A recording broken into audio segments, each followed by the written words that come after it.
नमस्ते दोस्तों। सीरियल इश्क जुनूनी में आने वाला है ऐसा महा ट्विस्ट जिसे देखने के बाद आपके भी होश उड़ जाएंगे।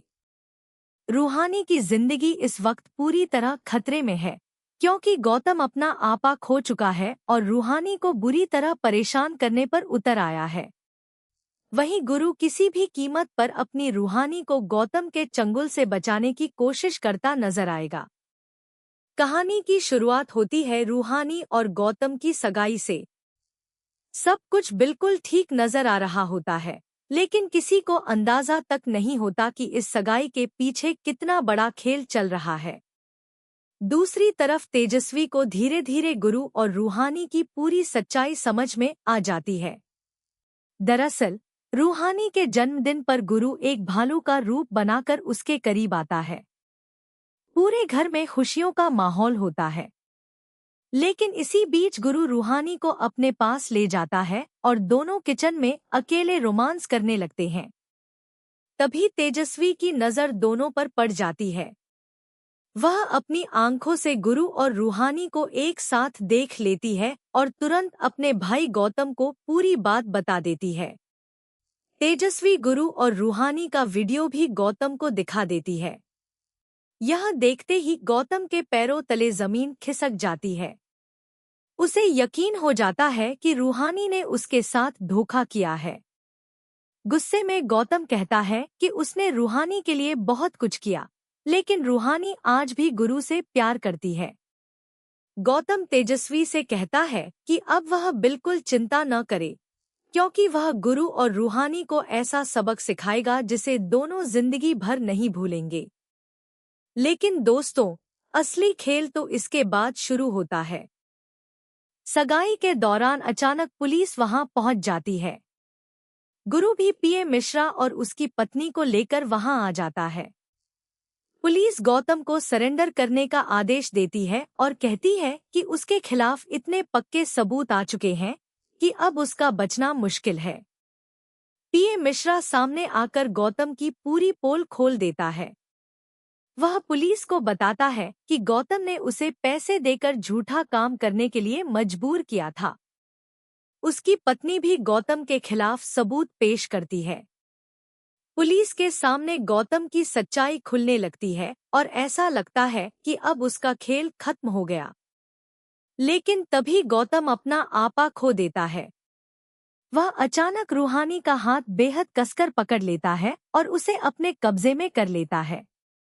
रूहानी दर्द से चीखने लगती है और उससे कहती है कि उसे छोड़ दे, लेकिन गौतम के सिर पर तो जैसे खून सवार हो चुका है।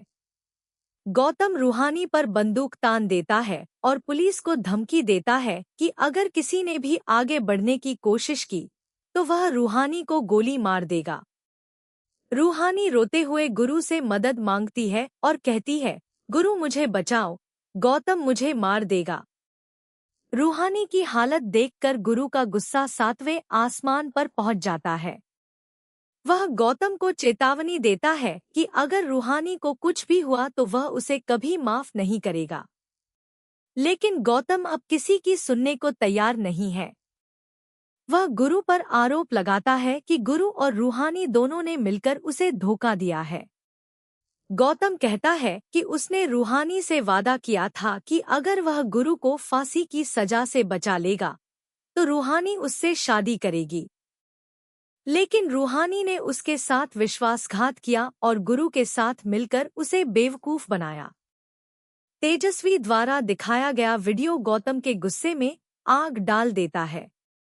अब वह फैसला कर चुका है कि रूहानी उसकी ही बनेगी। गौतम साफ कह देता है कि वह रूहानी को लेकर जाएगा और उससे जबरदस्ती शादी करके ही दम लेगा। दोस्तों, अब मामला सिर्फ प्यार और नफरत का नहीं रहा। यह सीधा सीधा जिंदगी और मौत का खेल बन चुका है। पुलिस लगातार गौतम को सरेंडर करने के लिए कहती है, लेकिन गौतम रूहानी को ढाल बनाकर वहां से निकलने की कोशिश करता है। उसके साथ उसके गुंडे भी मौजूद रहते हैं। दूसरी तरफ गुरु और पुलिस की टीम उसे रोकने के लिए पूरी तरह तैयार रहती है। गुरु गौतम से कहता है कि अगर उसने रूहानी को नुकसान पहुंचाया तो वह उसे और तेजस्वी को भी नहीं छोड़ेगा। लेकिन गौतम साफ कह देता है कि उसे अब किसी की परवाह नहीं है, उसे सिर्फ रूहानी चाहिए। वह रूहानी की मांग में सिंदूर भरने और उससे शादी करने की जिद पर अड़ जाता है। इसी बीच गौतम रूहानी को जबरदस्ती अपनी गाड़ी में बैठाकर वहां से निकल जाता है। गुरु और पुलिस की टीम तुरंत उसका पीछा शुरू कर देती है। उधर चौधरी परिवार के सामने भी पूरी सच्चाई खुलने लगती है। सबको पता चल जाता है कि रूहानी गौतम से शादी क्यों करना चाहती थी और उसके पीछे असली मजबूरी क्या थी। संदीप भी तेजस्वी पर भड़क जाता है और उसे चेतावनी देता है कि अगर गौतम ने उसकी बहन को कुछ भी किया तो वह तेजस्वी को भी नहीं छोड़ेगा।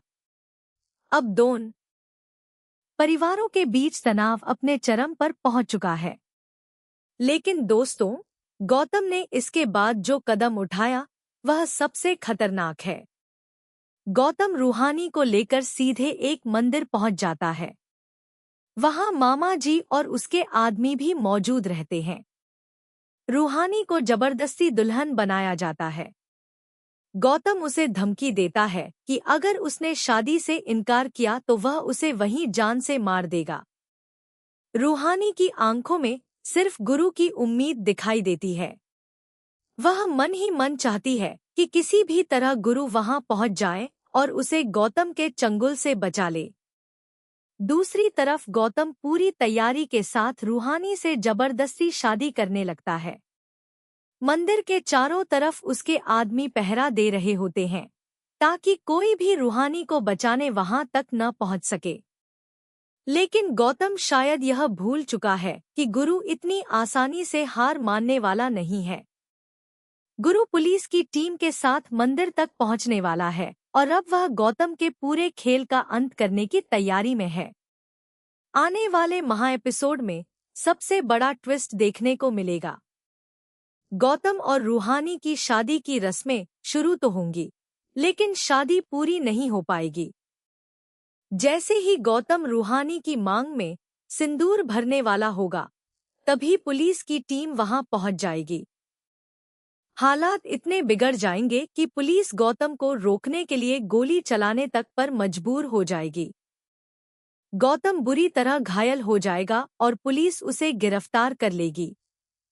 उसके साथ मामा जी पर भी कानून का शिकंजा कस जाएगा।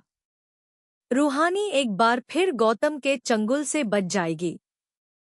लेकिन दोस्तों, इसके बाद गुरु का गुस्सा भी देखने लायक होगा।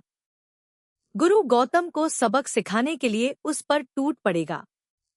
वह गौतम को जमकर पीटेगा, क्योंकि उसने उसकी रूहानी को जिस तरह से परेशान किया है, उसका गुस्सा गुरु के अंदर पूरी तरह फूट पड़ेगा।